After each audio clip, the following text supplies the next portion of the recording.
Hi, I'm Chanelle.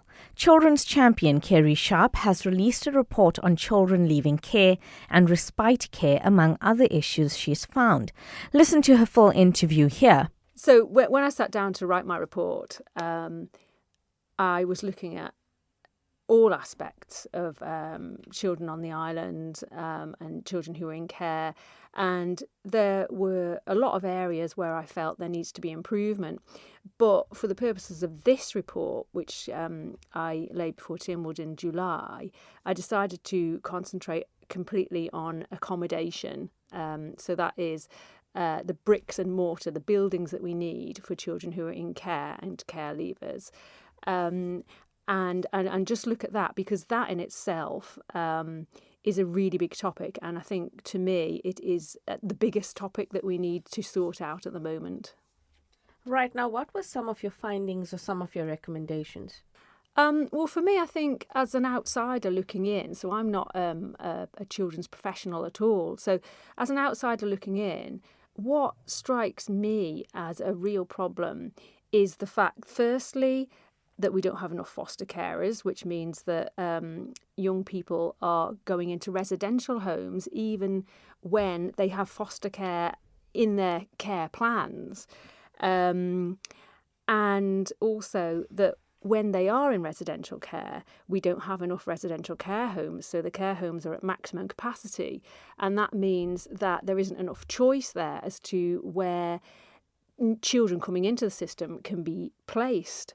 The other problem you've got then is that you've got a domino effect, because if you've got more children coming into residential homes, then the children who are older are having to leave. So where are they going to go? So if there's room for the older children, they would move on to semi-independent living. So there's 2 semi-independent houses.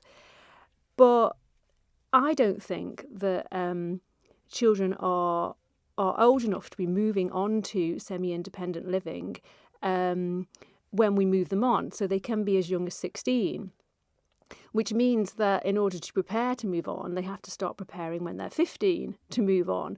And that's really young for anyone. I mean, I think if any of us look at our children, we think 15.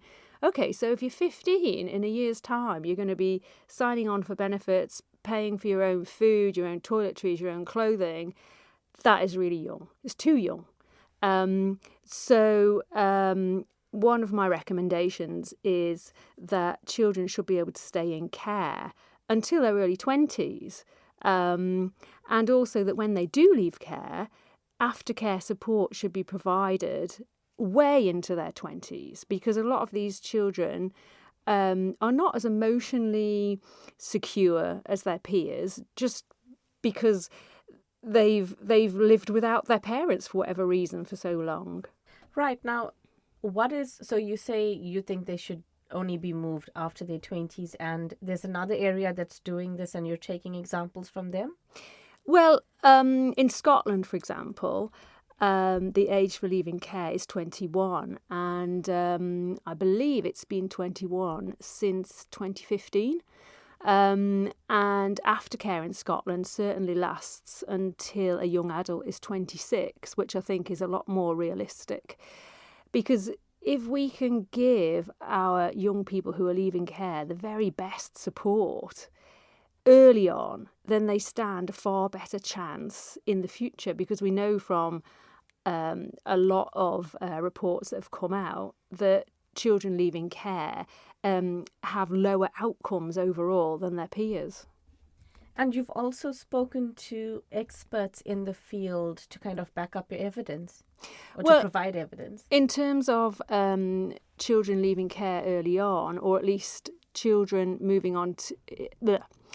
So in terms of children moving on into semi-independent living, I did speak with one psychiatrist who had spent his life working in CAMS, and he told me that he could always tell when children have been told that it's time to start thinking about moving into semi-independent living, because it causes stress and anxiety, and that their mental state can degenerate at that point. So, I mean, that makes perfect sense to me. as a parent, that would be stressful. Right, and respite care is also one of your concerns. Yeah, it is, because over the last year, I have been contacted by parents of children who have complex disabilities and complex needs. Now, this means that many of these parents are looking after their children 24 hours a day. It's full on. They can't even go to the parents can't even get sometimes to go to the toilet by themselves. It's really full on care. And so what is needed is respite care, where the child will go into respite accommodation overnight to give the parent a break. But the normal amount of respite care is not available at the moment. And this is connected to care leavers as well, because we only have one overnight respite care facility, and we've got young people who've left care who, for whatever reason, need to still be living with the support of a care worker, living in our overnight respite accommodation, because we don't have any accommodation which includes a care worker for young people who've left care. So that's another area that needs sorting out really soon. There is Crossroads, the charity, which can provide some respite care, but in their own words, that's only for, they've only got capacity to supply respite care for parents who are already on their knees. If I can ask, how dire is the situation? I know you said there's only one facility that we have. What is the demand on that facility? Like, is it like 50 children need to be accommodated to, or would you be able to tell me? Off the top of my head, I can't tell you. However, I do have in my report. So, according to the Department of Education, Sport and Culture, currently there are 274 children on the island who have complex health needs. Now, I don't know whether all of those children require respite overnight support. In some cases, perhaps people have extended families and they help out as well. So I don't know off the top of my head how many parents are in this desperate situation. However, there have been enough parents who have contacted me personally for me to know that this is a problem. And it's also a problem recognised by Crossroads. I was surprised, and I mentioned this in my report, that we don't know how many children on the island have disabilities. In fact, in the UK, Children and Family Services would be able to ask a local authority how many children in this area have disabilities, and they would know. But in the Isle of Man, Children and Family Services only knows how many children with disabilities qualify for extra help from children and families. So, it just makes me wonder, how can government make decisions on what to do if it doesn't have the data on how many children there are with disabilities? How is it that we don't know this? Where along the line have we let the ball slip somewhere? I think across government, and this is no surprise to anyone, there's a lack of data and there's a lack of data collection. And one of my concerns, and I mentioned this in the report, is that we've not got one central place where we gather data about children in general on the island. Safeguarding, for example, Safeguarding Board doesn't know how many children in total there are on the island. The Steam Packet knows when children are coming onto the island, because now they have to be named, but of course we don't know whether the real names are given, and they don't share that information with anyone else. There's generally, to me, a need for bringing all of this information and data together in one place. And I think once you've got that data, then it becomes easier to kind of sift through, this is what we need now, this is what we need, what we can focus at once we've completed that. It just helps you get all your ducks in a row. Yeah, and I think the problem at the moment is that Manx care is just evolving, and when it comes to data around children and families, the Department of Health and Social Care claim that they're having problems getting data from Manx Care. Manx Care are trying to sort out their whole kind of data collection. And as I mentioned on the Manning line, when you're looking at a department as big as DHSC or an organisation as big as Manx Care, which deals with everything from people on the operating theatre table all the way through to children and families, unfortunately, children and family services always seems to end up at the, at the kind of the Back end? I don't want to say the bottom of the heap, but I think historically, yeah, actually I am going to say bottom of the heap, because historically children and family services, I feel, has been overlooked, whereas the hospital, of course, is always everyone's first concern. So would this be one of your top priorities then, to see all of this happen first? Well, definitely robust data is needed, and I am talking to the Department of Health and Social Care and Manx Care about this need. It has to be addressed. Apart from the data, you also talk about needing the facilities and needing the care workers. So it all works hand in hand then. Yes, I mean, the Housing and Communities Board has been collecting data for the past couple of years on what our general accommodation needs are, and that includes vulnerable people. I think what I want to see, and what a lot of people want to see, is some hard data and some hard facts saying, right, okay, we need, in terms of children who are looked after, we need X number of residential homes. We need X number of semi-independent living, perhaps, with care workers included. We need, we need to know where we are. Earlier, you said there was not enough place for children. So is there kind of a waiting list? Well, that's a good question, and it's a question that I put to Manx Care.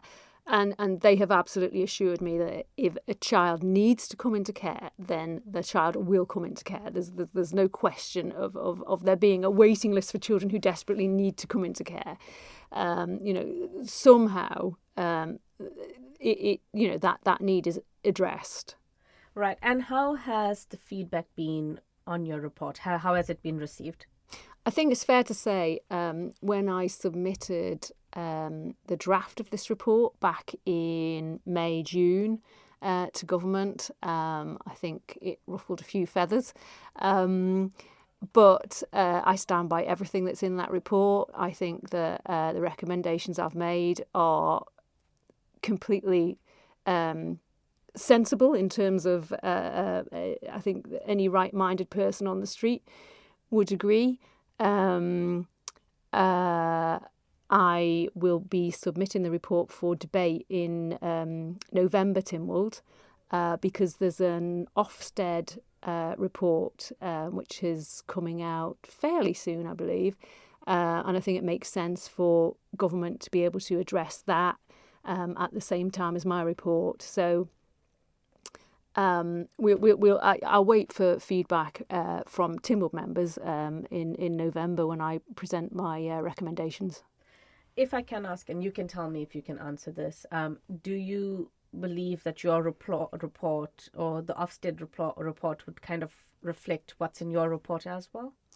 Well, I had not been party to the Ofsted report, so my report came out before that, and also that's one of the reasons why I was very keen to publish my report in July, because I didn't want anyone to think that I was copying the Ofsted report in any way. So I made sure that mine was out in July, and I've only very recently been given a copy of the Ofsted report. I can't comment at the moment on whether it chimes with my report, But as I said, I absolutely stand by everything that's in my report. Around last year this time, there was an inquest where an 18-year-old had left. Well, he left care, and I think subsequently he had a drug overdose and he passed away. At the time, the coroner said that he would write to the ministers, I think DHSC, Home Affairs, saying that more needs to be done. And recently you were asking for an update on that. Did you get that update? What's your thought process on it? Yeah, nothing has changed so far, basically. Okay. Are you happy with the progress? Not at the moment, no. I sat on the Housing and Communities Board in its first year, and I don't think there was hardly any meeting of that board that went by without my asking, what are we doing about accommodation for care leavers? What are we doing about accommodation for young people coming out of prison? When are we going to get numbers for how much accommodation is needed? And I'm still waiting for answers to those questions. Thank you for making it to the end of the Little Manx Radio newscast. You are obviously someone with exquisite taste. May I politely suggest you might want to subscribe to this and a wide range of Manx Radio podcasts at your favourite podcast provider, so our best bits will magically appear on your smartphone. Thank you.